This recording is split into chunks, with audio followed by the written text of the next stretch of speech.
Kalau musik religius atau pop rohani itu ya tadi itu lagu Pia, Kudaki-daki. Bapa sentuh hatiku. Oh iya. Sentuh di sini sama di sini. Oh, Bapa sentuh hatiku. Iya. Gitu. Saya menyentuh Bapak juga. Nah. Oh, oke. Yang baku dalam gereja Katolik, instrumen paling baku itu organ pipe, organ pipa.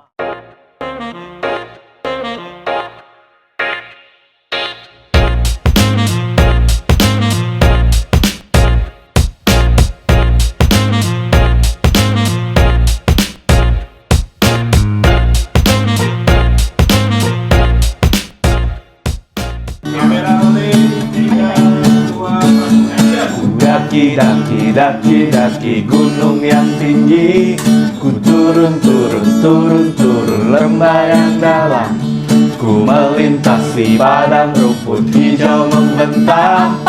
Yesus besertaku, di kanan kau ada, di kiri kau ada, di atas dan di bawah kau ada. Di mana lagi? Di suka kau ada, di duka pun kau ada, karena Engkaulah Yesusku.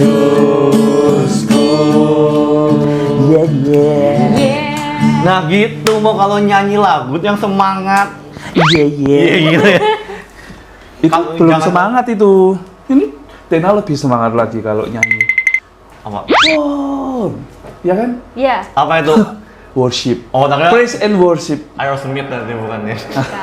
Bukan Heavy dong. metal. Heavy metal bukan ya? Heavy rotation? Nah, ceketi. Bukan. Nanti kalau dia lagu-lagu gini semangat, tapi kenapa kalau kita pas misa lagunya ngantuk? Kamu pernah tidur waktu misa? Always. Kamu? Apalagi kalau Enggak dong. Tapi bosen. misa jam 7.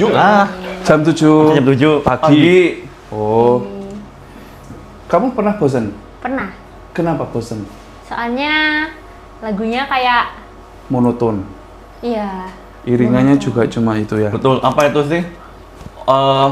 Piano tingkat 2 kan? Apa itu? Dua. 2 level loh. Dua level. Sama kaki. Apa kaki? Ya, itu. 3 dong. Oh, 3 Tiga. level. Jadi teman-teman kita perlu membedakan yang disebut musik religius dan musik pop. Musik suci atau musik sakra dan musik religius. Musik suci itu biasanya disebut musik liturgi, yaitu yang ada di puji syukur, madah bakti. Kalau orang berbahasa Jawa ya punya kidung ngadi. Iya. Kalau musik religius atau pop rohani itu ya tadi itu lagu Pia, Kudaki-daki. Bapa sentuh hatiku. Oh iya. Sentuh di sini sama di sini. Oh, Bapa sentuh hatiku. Iya. Gitu. Saya menyentuh Bapak juga. Nah. Oh, oke. Itu. Nah, itu perlu dibedakan. Oh, iya. Nah, kita juga perlu membedakan mana ruang sakral, mana yang ruang non sakral. Maksudnya liturgi itu adalah ruang sakral, di mana memang dikhususkan ya untuk berdoa, ya untuk memuji Tuhan, karena di sana ada perayaan Ekaristi, yang mana perayaan Ekaristi itu sumber dan puncak kehidupan kita sebagai orang Katolik. Nah, non sakral itu misalnya apa? Misalnya peribadatan, ibadat sabda di lingkungan misalnya, atau kalau teman-teman di karismatik ada persekutuan doa, lalu adorasi taise misalnya, itu adalah non liturgis yang bisa menggunakan ruang itu tempat berdoa, bukan untuk sakramen Ekaristi. Nah, kita di dunia hidup sehari-hari itu kan sudah kasarnya itu banal gitu ya, denger lagu metal, pop, dangdut, apalagi koplo, macam-macam gitu kan. Hipdut. Tensi. Hipertensi, Bukan. gendut, hip hop dut. Nah, itu kan musik-musik duniawi yang semua orang, nggak usah Katolik juga pasti mendengarkan gitu kan. Sementara di gereja dalam perayaan Ekaristi itu menjadi ruang yang khususon, dikhususkan untuk Tuhan, maka ya lagunya, iringannya itu memang khusus gitu. Khusus untuk Ekaristi, untuk perayaan liturgi. Jadi ya disebut musika sakra atau musik liturgi. Kalau membosankan, terkesan monoton ya itu kenapa tuh? idealnya begitu. Idealnya lagi kalau teman-teman pengen lebih tahu, menurut dokumen Sacro Sanctum Concilium, ngeri tenan yo. Bahasanya. Itu dokumen Konsili Vatikan kedua tentang peribadatan atau tentang liturgi nomor 120 mengatakan bahwa yang baku dalam gereja Katolik, instrumen paling baku itu organ pipe, organ pipa. Tahu yang Yang ini gede-gede tinggi. itu, bong gitu. Tot. Tom and Jerry. Iya, bisa. Tom and Jerry. Iya, itu yang baku. Dan di gereja-gereja Eropa itu memang sudah banyak gereja yang memang ada itu gitu. Nah, ternyata di Indonesia juga tidak banyak pipe organ itu. Makanya lalu disimplify dengan cara menghadirkan namanya elektron. Yang susun itu Ya, tadi. yang sekarang elektron. teman-teman ditemukan di gereja-gereja itu. Itu bukan organ sebenarnya, namanya itu elektron. Hanya saja kalau dalam peribadatan atau dalam misa itu settingannya sebaiknya disesuaikan dengan suara Pipe organ. organ itu tadi. Iya, makanya kan 3 level tadi Iya. toh, kaki, tangan kiri, tangan kanan gitu. Itu jadi gereja itu ingin supaya oke lah yang kita katakan banal, yang duniawi sudah kita dengarkan sehari-hari, maka ketika masuk dalam perayaan Ekaristi ya dikhususkan untuk Tuhan, maka beda gitu. Jadi ngantuk, jadi membosankan ya mungkin karena kalian belum paham kekhususan itu. Tapi apakah kalau Romo yang setiap hari misa, setiap hari ibadat tidak banal loh mendengarkan pipe organ? Loh, Makanya lebih baik menggunakan lagu pop. oh, enggak, karena sehari itu misa harian kan paling 30 menit toh. Oh iya. Ya 30 menit kita khususkan untuk Tuhan, untuk mendengarkan atau bernyanyi dengan lagu-lagu liturgi itu. 30 menit dari 24 jam. Sangat sedikit toh. Makanya mosok untuk Tuhan tidak mau kita berikan yang paling khusus gitu. Dia yang sudah memberikan kita hidup, mosok yang sama dengan yang lain. Boleh kok nyanyi pakai lagu-lagu karismatik, lagu-lagu rohani tadi. Tapi ya kalau untuk misa baiknya, idealnya ya pakai lagu-lagu yang disebut lagu atau nyanyian liturgis. Berarti maksudnya intinya kayak dipisahkan dengan lagu dunia gitu ya, dikhususkan lagunya. Ya, supaya suasananya itu, karena lagu dalam misa, dalam perayaan Ekaristi itu kan sebenarnya untuk membantu umat berdoa. Gitu. Jadi kalau kalian merasa waktu praise and worship itu merasa tersentuh gitu, merasa sangat Tuhan benar-benar hidup gitu, kenapa tidak rasa itu dibawa dalam perayaan Ekaristi? Bahwa sebenarnya lagu-lagu liturgi pun asalnya juga dari kitab suci, dari doa-doa orang kudus, dan itu juga bisa kok kalau kita hayati sungguh membantu kita untuk berdoa. Gitu deh. Terus ini Romo, pertanyaan. Kan kita kan mazmurnya banyak yang ganti ya sekarang ini. Terus kayak kesannya tuh kayak sulit, jujur sulit gitu kayak iya, dari nadanya yang ganti, yang akhirnya kita jadi umat nih harus belajar lagi gitu. Apa sama nada-nada mazmur yang baru gitu kan. Sebenarnya kenapa sih mazmur itu harus diganti gitu, dan sebenarnya siapa gitu di baliknya yang bikin Oknumnya siapa sih gitu kan? iya, siapa Mari kita ini yang demo. mengubah gitu kan. Oke.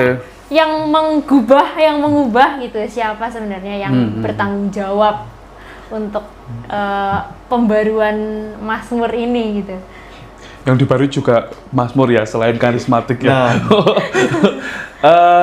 Gini Tenan, Niko, ini adalah Anabel alias Analisa Gembel. Oke. Tahun 2020 itu kan Gereja Katolik Indonesia mengadakan pembaruan tata perayaan Ekaristi. Makanya ada TPE baru gitu kan. Iya. TPE 2020.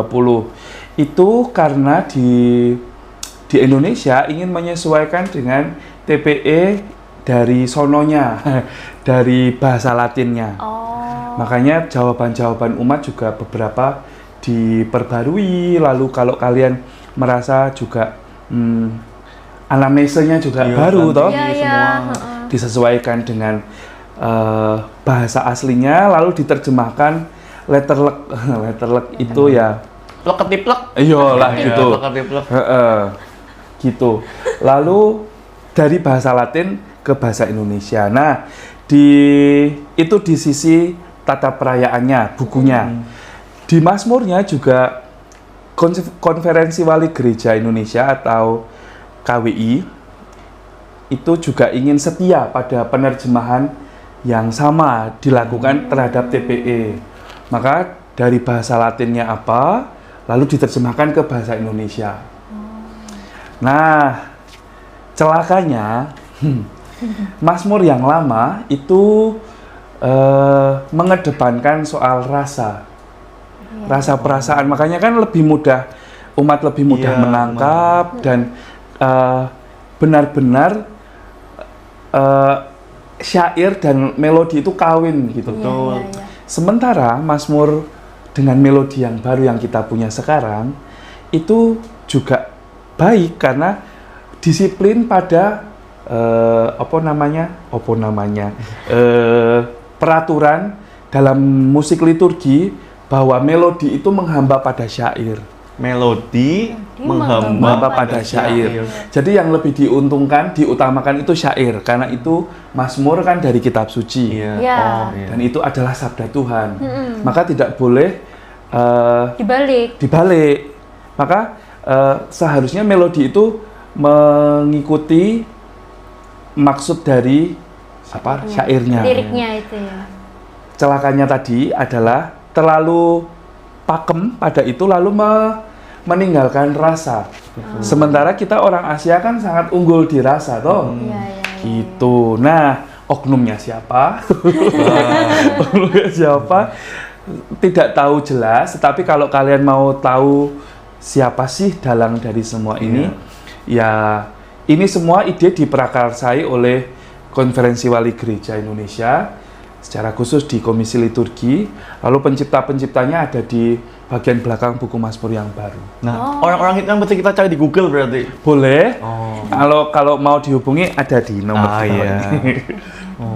Gitu. Nah, mengapa lalu kita merasa kesulitan?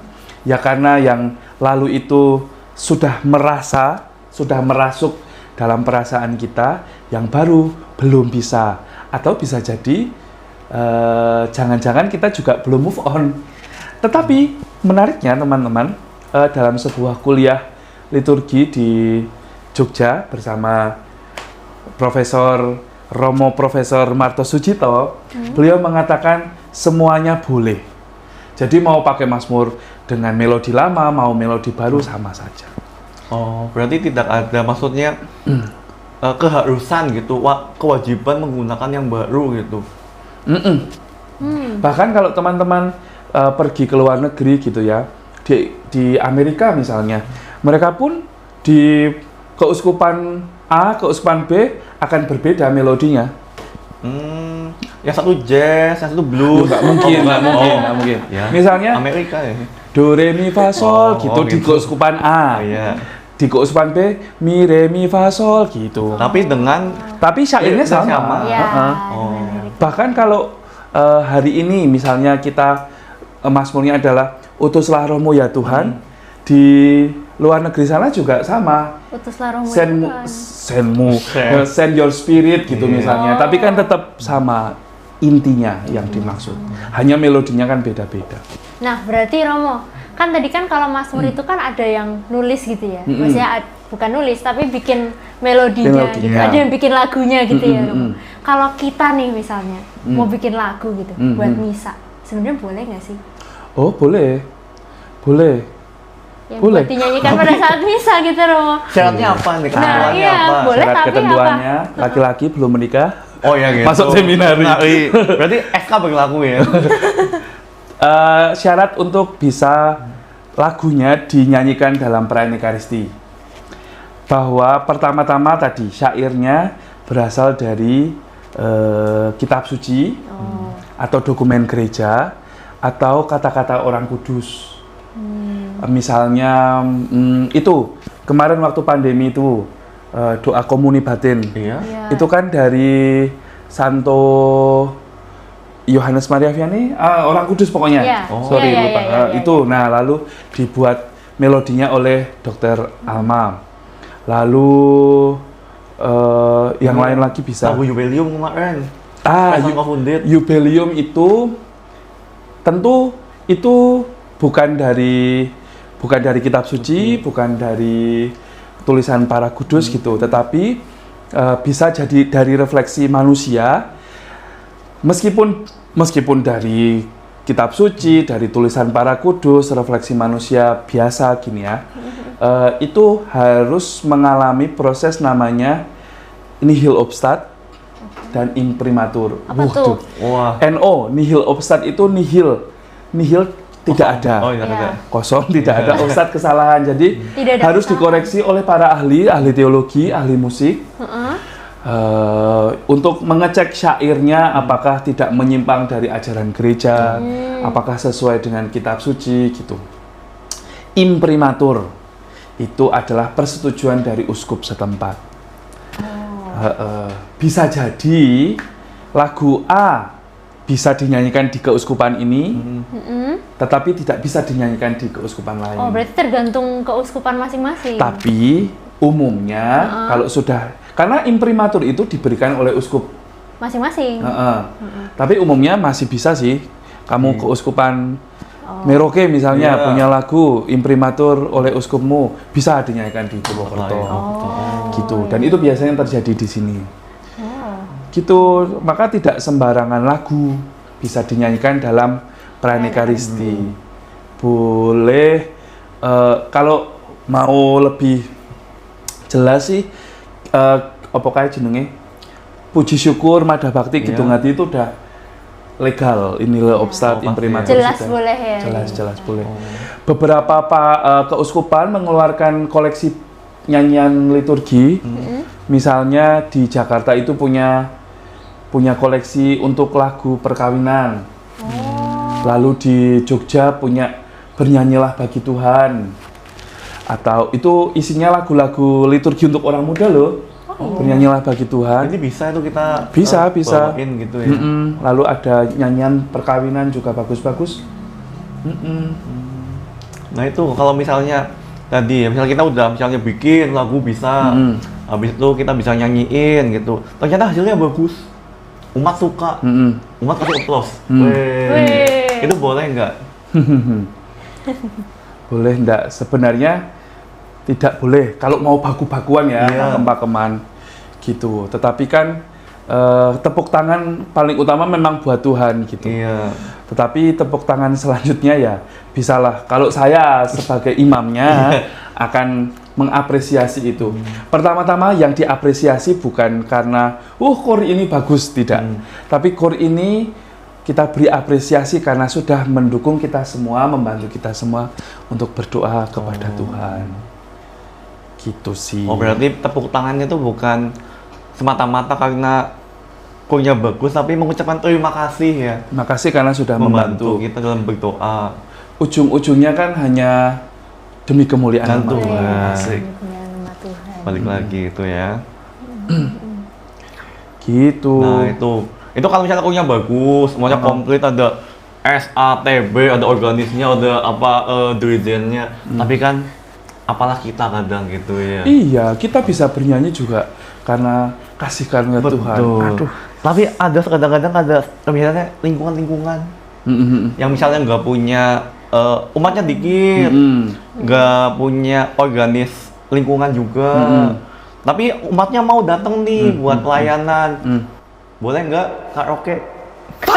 Main nyetel ini main apa? sebuah Spotify, MIDI ya. MIDI itu, Aduh. boleh nggak? Ketimbang akapela, nah nggak tahu nadanya kemana, boleh nggak? Ya, kembali lagi tadi ke perbincangan kita di awal. Dikhususkan untuk Tuhan. Ya, kalau saya pribadi mending akapela daripada belum lagi nanti kalau ada trouble teknis kan, Iya, aduh betul. tiba-tiba internet mati, terus nggak bisa muter lagunya. Mending akapela tapi lancar, lalu umat lalu bisa berdoa daripada pakai iringan MIDI tapi terus umat terganggu gitu. Saya secara personal merasa tidak bisa berdoa dalam misa ketika ada iringan keroncong gitu. Oh, ini Bukan berarti saya tidak suka keroncong, ya ini pribadi saya. Karena bagi saya keroncong itu terus terdengar, aduh seperti kondangan gitu. Sementara misa itu kan perjamuan bersama Tuhan. Nah itu perjamuan biasanya kan ambil makan gitu. Ya tapi tidak. Katanya pesta ekaristi gitu. Iya, tapi juga nggak ada hosti rasa rendang jangan juga ya. sih. Di ujung ada sup-sup? Oh nggak ada ya. Rebutan sama ibu-ibu. Iya. Ini buat anak saya katanya gitu. Gitu. Nah itu tadi kan kalau misalnya tadi apa udah kuliah bagus, ya kita apresiasi. Iya. Habis itu kalau misalnya kuliah jelek, apa bukan kuliah jelek, kuliah kurang orang tetap bisa pelayanan. Yang penting kan membantu umat bernyanyi. Iya. Tapi kan kadang-kadang juga ada kur yang ingin Tampil. show off. Ini loh aku loh, ini loh kelompokku. Itu gimana Romo? Nah ini perlu pendampingan khusus ya. Artinya bahwa ditekankan, diberikan katekese bahwa sejujurnya nyanyian itu bukan untuk ini loh aku, tapi justru untuk mendukung umat untuk berdoa. Gini saja, ambil contoh bahwa di masa Prapaskah itu dikurangi nyanyian-nyanyian yang gonjreng-gonjreng gitu, karena temanya kan pertobatan gitu. Kalau umat tidak bisa menyanyikan dengan baik ya, umat tidak bisa mendalami misteri pertobatan. Kan mending tidak ada kur daripada lalu tidak dipersiapkan dengan baik, lalu nyanyiannya juga malah bukan tema pertobatan gitu Tom. Nah kalau meriah gitu terus kurnya sudah baik, tapi lalu kesannya itu pengen tampil gitu, ingin menunjukkan diri ya semoga segera diberikan pencerahan bahwa nyanyian ini tugas bernyanyi itu untuk membantu umat berdoa, bukan untuk menunjukkan ini loh aku bisa nyanyi juga karena rahmat Tuhan lewat talenta bermusik itu tadi toh. Ya kan kadang emang ada apa umat-umat yang apa atau kelompok gitu kan yang akulah di MS gitu. Ya, maksudnya ada basic gereja. Oh gitu. iya. ADMS ternyata Katolik. Iya, Katolik. Iya. Sama ini apa namanya? Kadang kan orang dari disposisi awalnya saja sudah belum tepat gitu. Iya nih, nanti mau tampil di gereja. Tampil. Erwin Betawa. Iya, jadinya Erwin ketawa. Maka pelayanan itu namanya kan tugas pelayanan, maka ya melayani, bukan melayani umat, melayani Tuhan, bukan melayani diri sendiri. Orang akan terlihat hasilnya nanti. Kalau memang motivasinya baik untuk Tuhan, buahnya akan baik. Tapi kalau motivasinya demi kemuliaan diri sendiri juga akan terlihat hasilnya. Gitu. Tapi balik lagi nih ke alat musik kali ya. Sebenarnya alat musik kayak apa sih yang boleh atau mungkin tidak boleh digunakan pada saat misa gitu? Oke, boleh dan tidak boleh dalam misa itu tentu kembali lagi ke tracknya tadi, bahwa apakah alat musik itu membantu umat untuk berdoa atau tidak. Oh, oke. Misalnya di Eropa orang cenderung sering mendengarkan lagu-lagu atau musik liturgi yang pakem, do re mi fa sol la si do dengan iringan organ, pipe organ. Sementara orang dari desa gunung, dari Purworejo misalnya, Wonosobo tidak biasa mendengarkan itu, lalu malah melongo melihat terus hanya kekaguman, lalu tidak bisa berdoa. Sementara mereka terbiasa mendengarkan lagu-lagu dengan iringan gamelan misalnya, dan mereka malah lebih bisa kusuk, lebih bisa berdoa, bisa. Mungkin arahnya akan ke arah tadi di awal, kalau pakai organ tok terus bosen gitu, boleh nggak lalu pakai alat musik yang lain? Iya, misalnya band-band gitu. Ya, gitu. full band kan biasanya ada. Beberapa waktu yang lalu di Keuskupan Bogor ada sebuah misa di katedral dengan iringan satu orkestra full. Dan itu sangat membuat umat nyaman untuk ikut misa, bisa berdoa. Pada suatu masa ada sebuah iringan dalam perayaan Ekaristi dengan full band. Ada drum, gitar, bass. Ada yang bisa berdoa dengan gaya seperti itu, tapi menimbulkan banyak pertentangan juga di belakang. Artinya bahwa penggunaan alat liturgi, instrumen alat musik liturgi untuk liturgi itu menurut saya harus disesuaikan kepada siapa, umatnya siapa, dan di mana. Coba kalau kalian bawa alat orkestra di paroki saya di Kapencar misalnya, orang tidak akan bisa berdoa karena terbiasa mendengarkan gamelan, lalu merasa bahwa orang modern masuk dan menjadi tontonan. Malah salfok ya, Gagal fokus, salah fokus toh. Oh iya. Atau misalnya kita bawa gamelan ke Perkotaan mungkin. ke kota-kota metropolitan gitu. Mungkin ya bisa saja orang terbantu berdoa, tapi malah bisa saja orang sibuk mengeluarkan HP malah rekam video. Fokusnya lebih bukan untuk sarana berdoa gitu, tapi lebih ke kayak show pertunjukan mungkin ya. Betul. Intinya mana yang lebih membantu kita untuk lebih bisa berdoa gitu. Orang muda misalnya mau misa khusus orang muda, mau boleh ndak Romo pakai band satu drum set full gitu, macem-macem. Saya misalnya yang akan memimpin misa akan lebih mengajak orang muda untuk diskusi atau berdialog gitu. Apakah lebih baik drum setnya diganti dengan alat perkusi yang lain, misalnya pakai atau pakai ketipung misalnya. Orang-orang di Kalimantan kan pakai ketipung juga toh. Gitu. Jadi ya tidak terlalu jedar-jeder, tapi ya kekinian, tapi ya tidak terlalu meleset. Nah, pilihan-pilihan lagunya juga bisa pakai Mada Bakti di aransemen dengan gaya anak muda gitu. Nah gini Romo, kan musik itu kan banyak ya, maksudnya dalam liturgi kan setiap part atau setiap bagian liturgi kan ada nyanyiannya, dari lagu pembuka sampai lagu penutup. Nah itu mana yang mungkin ini buat teman-teman muda gitu ya, mana yang boleh di aransemen atau bagian mana, sama mana yang boleh saklek gitu, yang cuma pakai pipe organ, itu mana sama apa gitu. Oke. Boundariesnya atau batasannya di mana Romo? Boundaries. Asik, Ngeri sekali. Jadi dalam liturgi ada dua kelompok musik atau kelompok nyanyian. Yang satu namanya ordinarium. Apa saja, ayo? Kudus. Kudus salah satunya. Atak banget ya, Tiba-tiba kudus. apa ya? Kalau kudus berarti anak domba teman-teman. Iya. Tuhan kasihanilah. Dan Kemuliaan.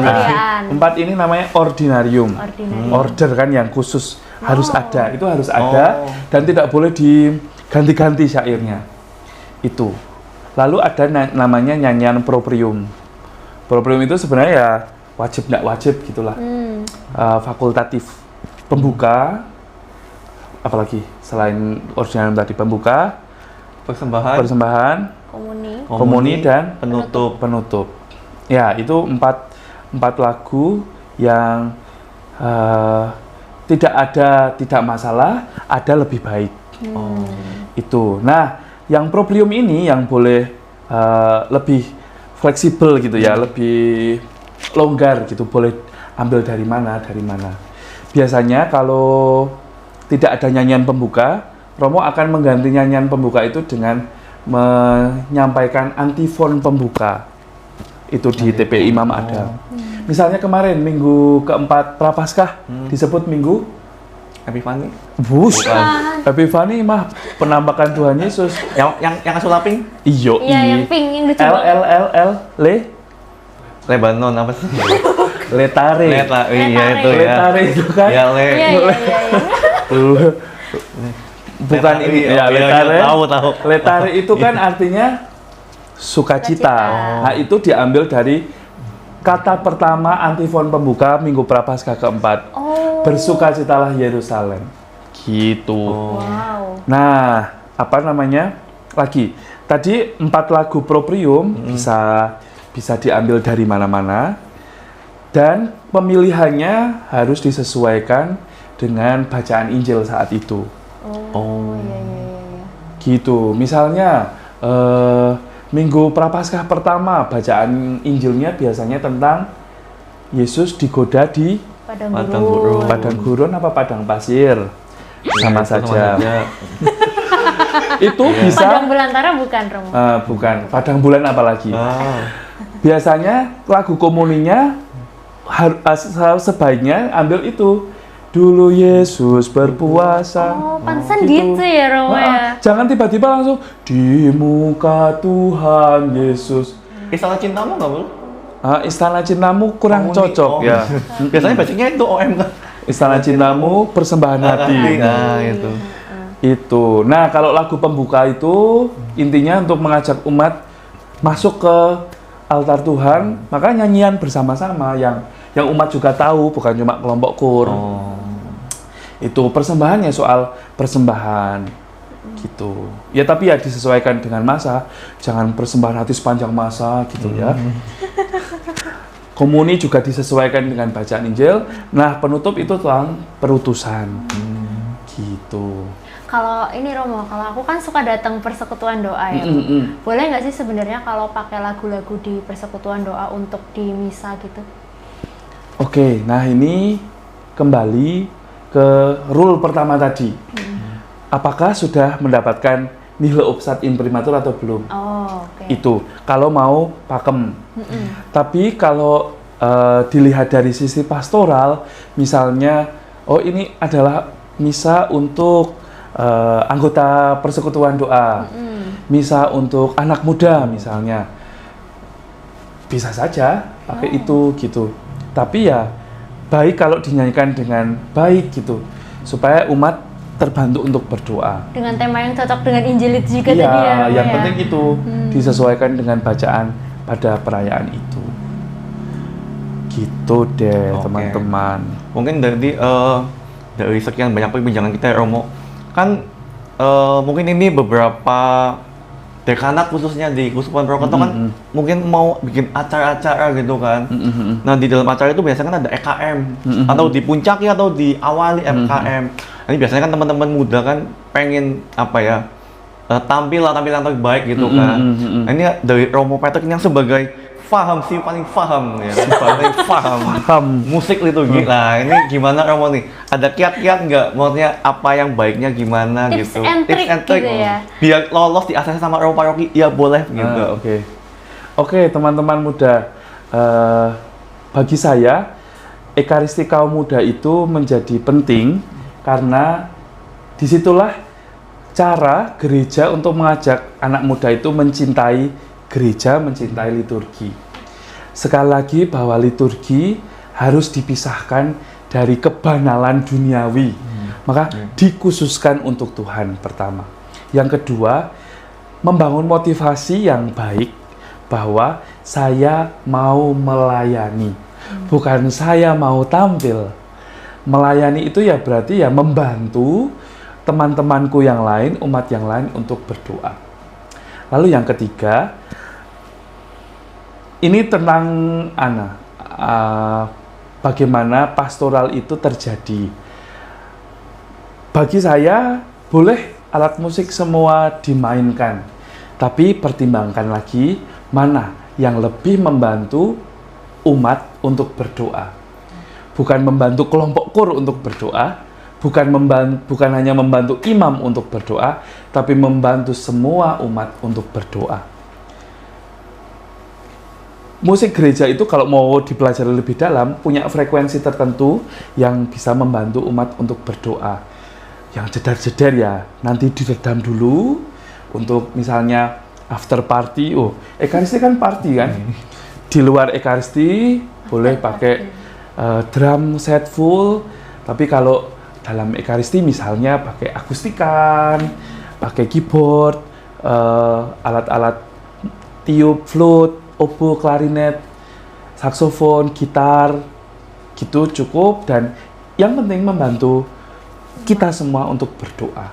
Dan terakhir, selain membantu kita untuk berdoa, lagi-lagi pelayanan kita demi kemuliaan nama Tuhan yang lebih besar. Amin. Amin. Amin. Oke, kalau aku sih gitu aja cukup ya, mau kayaknya sudah paham lah teman-teman muda kalau mau bikin EKM gitu. Enak gimana? Ya, yang penting semua demi kemuliaan Tuhan ya, Romo. Iya. Soal pemilihan lagu tadi dicari dulu, disesuaikan dengan bacaan Injil. Baik juga kalau konsultasi ke Romo ya. Ya. Boleh nggak Romo gitu? Ya kalau Romonya dekat sama OMK. Siapa Harus. tuh? Oh iya dekat ya, nggak apa-apa. Semua imam dekat. Oke gitu aja sih kalau gitu Romo. Aku mau latihan ini. Mau latihan kur? Iya, otamaton. Apa itu? Yang alat musik Jepang deh. Oh iya. Gini kali. Iya, otamaton. Gitu. Dah cukup lah. Oke, yuk. Ya. Yuk. Saya juga mau latihan. Ya. Dah. Latihan apa? Ya. Dah, langsung ya. Oke.